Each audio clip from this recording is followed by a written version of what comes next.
रक्षाबंधन रक्षा सूत्र का ही एक पर्याय है। यह त्योहार प्रत्येक वर्ष श्रावण मास की पूर्णिमा को मनाया जाता है। रक्षा सूत्र का क्या मतलब है, क्या इतिहास है और इसका आध्यात्मिक, वैज्ञानिक और चिकित्सीय क्या महत्व है, ये हमको जानना और समझना चाहिए। साथियों, रक्षा सूत्र जहां अंतर मन के भय का नाश करता है, वहीं विपरीत लिंग भाई और बहन के संबंध को जोड़कर समाज को एक सूत्र में बांधता है।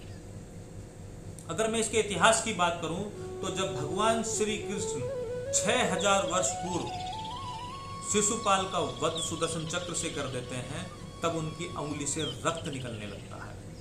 तभी द्रौपदी एक रेशम वस्त्र उनकी अंगुली पर बांध देती हैं। तभी भगवान श्री कृष्ण द्रौपदी को अपनी बहन के रूप में स्वीकार करते हैं और आज जीवन उसकी रक्षा का संकल्प ले लेते हैं। वहीं दूसरा उदाहरण रानी कर्णावती का है। जब गुजरात के सुल्तान बहादुर शाह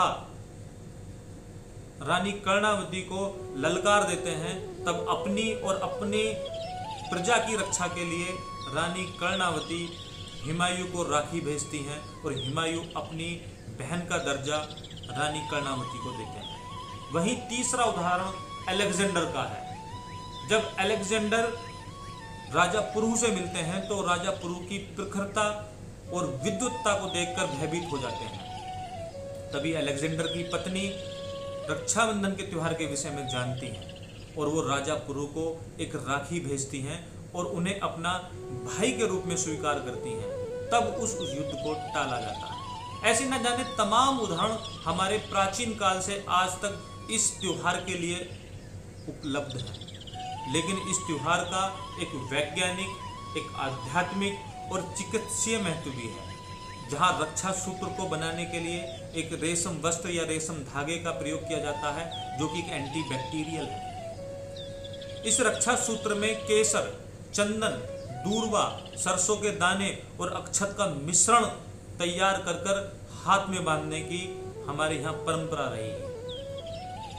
जहाँ रेशम एंटीबैक्टीरियल है, जहाँ केसर बलवर्धक का सूचक है, जहाँ चंदन शीतलता का सूचक है, जो कि हमारी बॉडी में सेरोटोनिन और बीटा मॉर्फिन जैसे केमिकल को रेगुलेट करता है, जहाँ दूर्वा बलवर्धक और दिमाग के लिए उपयोगी है, वहीं अक्षत विजय का सूचक है, जहाँ सरसों के दाने चर्म रोग और कुष्ठ रोग में उपयोगी हैं। साथियों, भारतवर्ष एक त्योहारों का देश है, जहां प्रत्येक त्योहार को प्रत्येक नागरिक के लिए इस तरीके से बनाया गया कि जहां उनके चिकित्सीय, वैज्ञानिक, आध्यात्मिक और आपसी संबंधों को हम जोड़ा जा सके।